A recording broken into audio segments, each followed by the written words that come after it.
पंडित आपका स्वागत करता हूँ हमारे इस YouTube चैनल में। आज हम जानते हैं कि कुंडली में संतान योग के बारे में बात करेंगे हम कि पहला संतान है वो लड़का होगा या लड़की। तो वो पंचम भाव से हमारा जाना जा सकता है कुंडली में। सूर्य मंगल गुरु है पुत्र कारक ग्रह है। शुक्र चंद्र स्त्री देने वाला ग्रह है। तो मान लीजिए यहाँ पर पंचम भाव में अगर 1, 3, 5, 7, 9, 11 नंबर लिखा हुआ है और साथ में सूर्य मंगल गुरु है तो जो पहला संतान है वो आपको लड़का होगा। यहाँ मान लीजिए कि 1, 3, 5, 7, 9, 11 नंबर लिखा हुआ है तो 99% श्योर है कि जो आपको पहला संतान लड़का होगा। अगर मान लीजिए यहाँ पर 1, 3, 5, 7, 9, 11 नंबर भी बैठा हुआ नहीं है तो उसकी जगह पर सूर्य मंगल गुरु बैठा है तो भी जो आपको है जो पहला संतान होगा वो लड़की होगा, क्योंकि एक पुत्र कारक ग्रह है। सूर्य मंगल गुरु पुत्र कारक ग्रह है। उसकी जगह पर अगर यहाँ पंचम भाव में 2, 4, 6, 8, 10, 12 नंबर लिखा हुआ है और साथ में शुक्र चंद्र है तो जो आपको जो पहला है वो पहली संतान आपको जो पहला है वो लड़की यानी कि कन्या प्राप्त होगी। मान लीजिए कि 2, 4, 6, 8, 10, 12 भाव है तो आपको जो पहली है वो लड़की यानी कि कन्या की प्राप्ति होगी।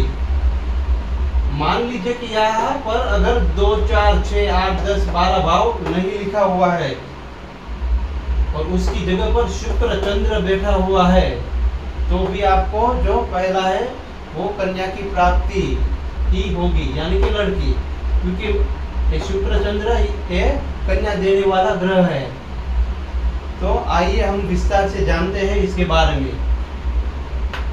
सूर्य, अगर यहाँ पर सूर्य बैठा हुआ है तो एक तेजस्वी पुत्र आपको प्राप्त होगा। चंद्र बैठा हुआ है तो कन्या की प्राप्ति होगी। मंगल बैठा हुआ है यहाँ पर तो 2 पुत्र की प्राप्ति होगी।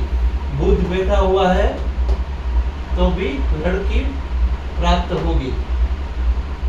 गुरु बैठा हुआ है तो 2 पुत्र आपको प्राप्त होगा। शुक्र बैठा हुआ है यहाँ पर तो 3 कन्या की प्राप्ति होगी।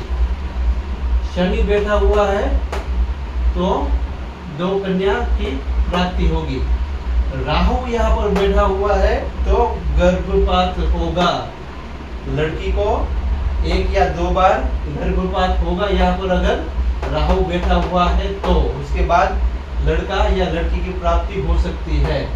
लेकिन जो यहाँ पर राहु बैठा हुआ है तो 100% श्योर ही है कि आपको लड़की को जो पहला है वो गर्भ नष्ट हो जाएगा, क्योंकि राहु जो है वो नपुंसक ग्रह है। राहु और केतु बैठा हुआ है तो 3 कन्या की प्राप्ति होगी।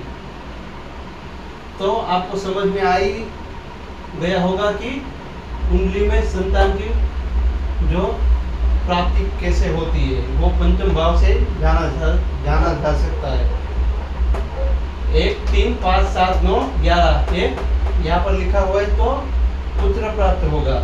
2, 4, 6, 8, 10, 12 भाव यहाँ पर लिखा हुआ है तो कन्या की प्राप्ति होगी। यहाँ पर अगर ये नंबर कोई भी लिखा हुआ नहीं है तो शुक्र चंद्र बैठा हुआ है तो स्त्री यानी कि लड़की की प्राप्ति होगी। सूर्य मंगल गुरु बैठा हुआ है तो लड़के की प्राप्ति होगी। वो हमने यहाँ पर विस्तार में आपको समझाया गया ही है। फिर ऐसे ही किसी और टॉपिक के बारे में हम चर्चा करेंगे। नमस्कार।